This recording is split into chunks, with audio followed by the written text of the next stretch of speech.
gentlemen, announcing the arrival of the guest of honor, the Honorable Pehin Orang Kaya Indra Pahlawan Dato Seri Satya Awang Haji Suyoi bin Haji Osman, Minister of Education of Brunei Darussalam.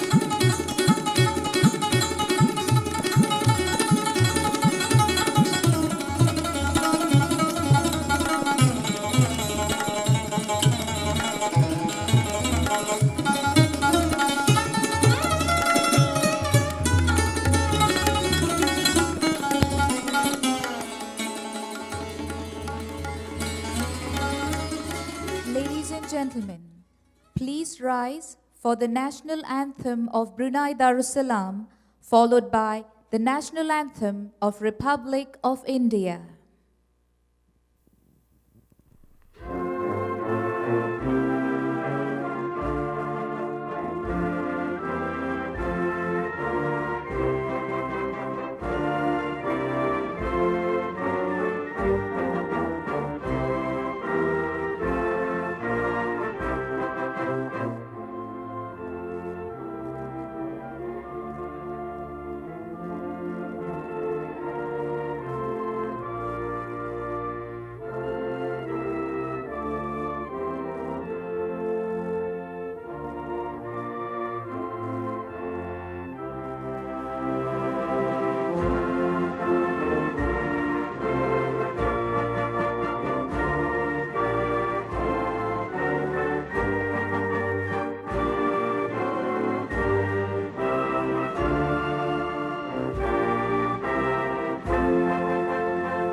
Excellencies, distinguished guests, ladies and gentlemen, good evening. On behalf of the High Commission of India in Brunei, we wish to extend a very warm welcome to all of you to the celebration of the 70th anniversary of India's independence. I now invite the High Commissioner, Her Excellency Mrs. Nagma M Mallick, to deliver her speech.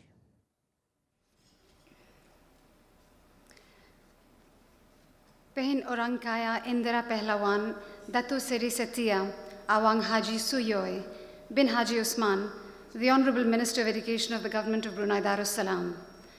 Pangeran, Pehin, Dato, Datin, Excellencies, High Commissioners and Ambassadors, senior officials of His Majesty's Government, members of the Indian community, ladies and gentlemen, Namaskar and welcome. You're all very welcome. India completes 70 years of independence today.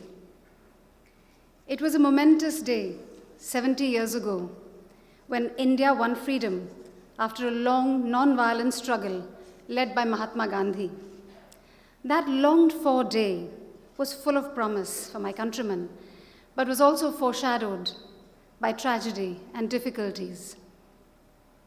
In the year that followed, the country would face a wrenching dislocation of life that followed the partition of India. A patchwork quilt of over 500 princely states, large and small, would need to be integrated into the nation. We were a food grain importing country for a population at that time of 330 million. Adult literacy was a low 12%, and we had just lost millions of our countrymen in the Great Bengal famine of 1943. But our people were filled with hope and a determination to work for the nation, to prove our mettle, and to take our rightful place in the world.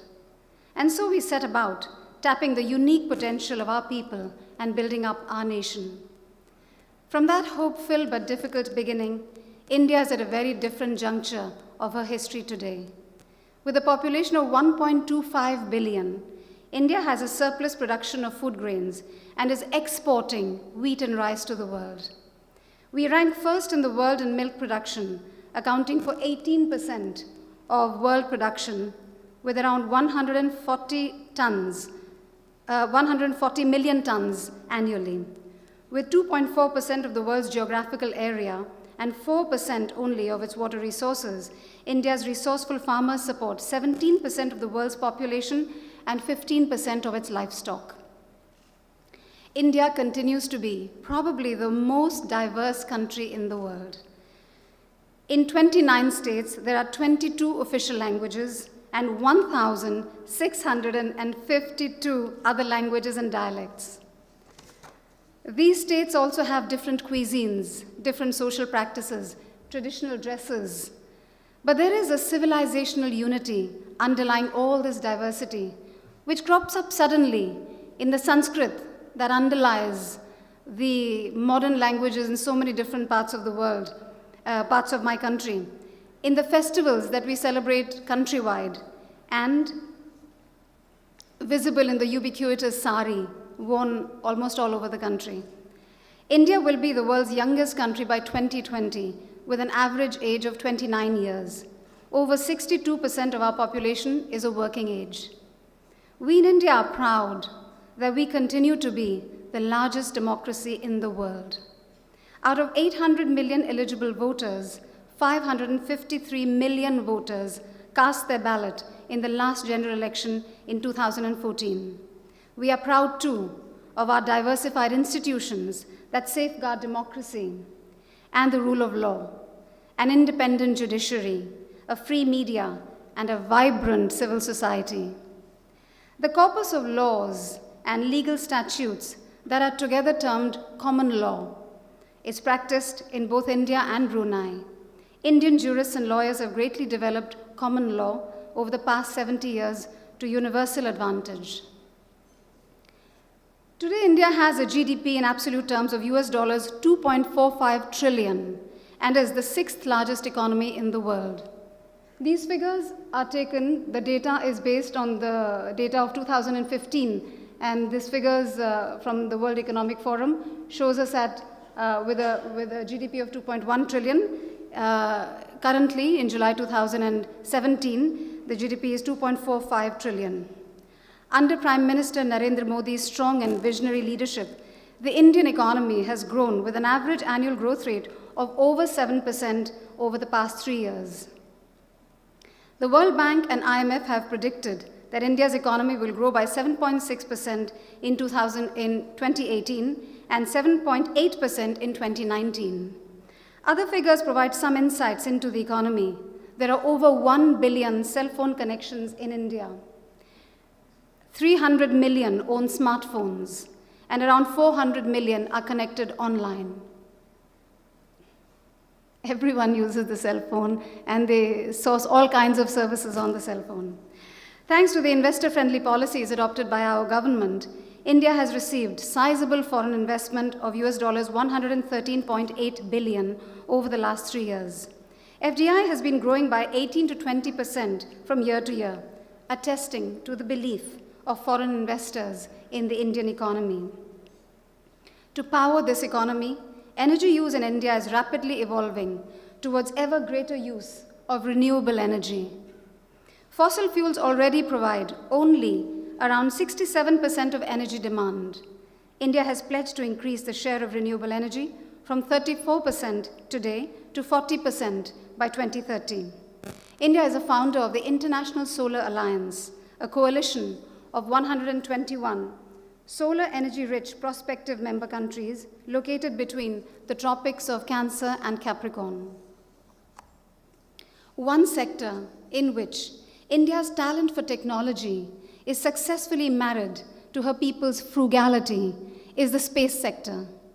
Set up in 1969, and you see the simple beginnings of 1969, the Indian Space Research Organization, or ISRO, is headquartered in Bengaluru, and its vision is to harness space technology for national development while pursuing space science research and planetary exploration. After many successes over the past decades, India successfully launched a record 104 satellites in one go using the Polar Satellite Launch Vehicle, or the PSLV, in February 2017. It's a very advanced, very difficult technology, and I believe no one has it apart from our resourceful scientists who it's a delicate technology to drop the satellites in quick succession. Of the 104 satellites, 96 were from the US, one each from Israel, Kazakhstan, the Netherlands, and Switzerland. The physical, social, and economic landscape of India is getting further transformed. I will mention only a few new initiatives which are ensuring this. The Digital India Initiative aims to unite India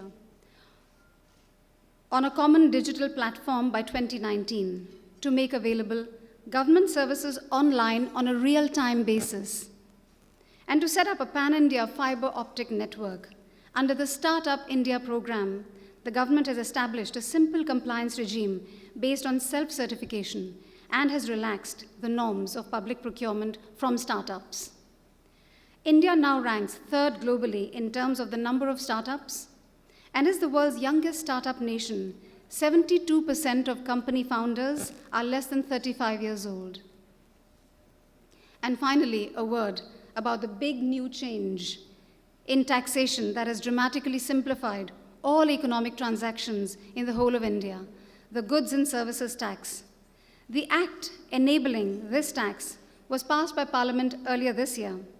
It is a destination-based tax on goods and services in which only value addition will be taxed. It paves the way for a common national market of 1.25 billion consumers and is expected to reduce the overall tax burden on goods from the current 25 to 30% down to an average of around 15%. Excellencies, ladies and gentlemen, there are certainly many other challenges to overcome and many dreams to realize. But India has taken substantial strides to provide employment, education, social cohesion, the empowerment of women, electoral representation, and sharing of political power from the center to the states and down to the village level. To all her people, as a nation, we have now vowed to continue this onward march. As Prime Minister Narendra Modi stated last week in Parliament, the next, and I quote, the next 5 years must be about Sankalp se Siddhi, a resolve which will lead us to accomplishment, unquote. There is also a greater awareness of and solidarity with India on the crucial issues of the day. As Prime Minister Modi said this morning at the Red Fort in New Delhi, the place where the traditional Independence Day address is delivered, and I quote, "The world is with us in fighting the menace of terror. I thank all nations helping us do so," unquote. I will now speak just a few words on the close and cordial bilateral ties that so happily exist between India and Brunei Darussalam. Excellency Pehin, We had the honor of hosting you at our Republic Day reception earlier this year, and I had spoken at length on the recent bilateral exchanges between our two countries, so I will not repeat those points. I will only highlight that the Government of India will host a Festival of India in Brunei Darussalam from October 2017 onwards to mark the Golden Jubilee of His Majesty Haji Hassan al-Bolkiah Muizzuddin Wad-Dawla Ibn al-Marhum Sultan Haji Umar Ali Saifuddin Sa'adul Khairiwaddin, the Sultan and Yang di Pertuan of Brunei Darussalam. The government and the people of India hold His Majesty in great esteem, and we wish to express our joy at His Majesty's Golden Jubilee. This slide shows you a notable event we had this year. His Majesty was witness to a friendly exhibition polo match played between the 61st Cavalry Indian Army team and His Majesty's Royal Brunei Polo team, championed by Princess Azima. They played this, as many of you are aware, in March this year. The Brunei team defeated the Indian team, the Indian 61st Cavalry Indian Army team. The year 2017 also marks 25 years of ASEAN-India dialogue partnership, and we hope to host several events, including a car rally, a food festival, and musical events to celebrate this milestone in Brunei Darussalam. In the months to come, we will welcome all ASEAN leaders in India for a commemorative summit. As ever, we are grateful to His Majesty and His Majesty's government for the support they have invariably extended to the Indian community in Brunei Darussalam. To the Indian community, I will only remind them to hew to the wheel of national endeavor of both Brunei and India, and to continue burnishing India's image abroad by their talents, their efforts, their skills, their abilities, their hard work. May the friendly ties between India and Brunei Darussalam grow ever stronger and deeper. Ladies and gentlemen, on this auspicious occasion of our completing 70 years, we are proud to present a Hindustani classical musical performance by a renowned musician from India, Pandit Vikash Maharaj. Pandit Vikash Maharaj will play the sarod, a stringed instrument from the Hindustani classical musical tradition of North India. Panditji has lived and perfected his art in Banaras, which is a cradle of Indian civilization, of learning, of our spirituality. Pandit Vikash Maharaj has also worked since decades for child rights. He is one of the founders of the child rights organization set up by India's Nobel Peace Prize winner, Mr. Kailash Satyarthi. He is an ardent environmentalist and has campaigned since 1978 for a clean Ganga, and since 1982 for a clean Rhine in Germany. He is here with his sons, and they're all performers on different instruments. Prabhash Maharaj, Vishal Maharaj, and Abhishek Maharaj. We welcome them all to Brunei Darussalam. Excellencies, ladies and gentlemen, dear friends, thank you very much for being part of our joy, for being here to celebrate with us this important milestone in the life of my nation. Thank you very much.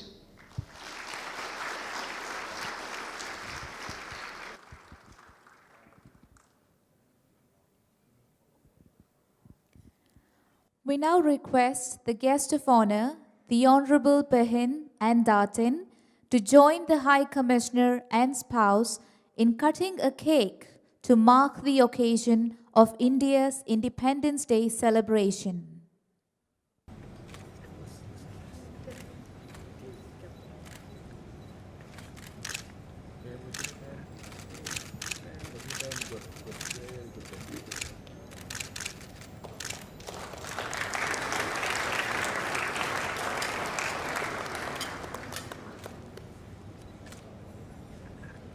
High Commissioner will now present a souvenir as a token of appreciation to the guest of honor, the Honorable Pehin.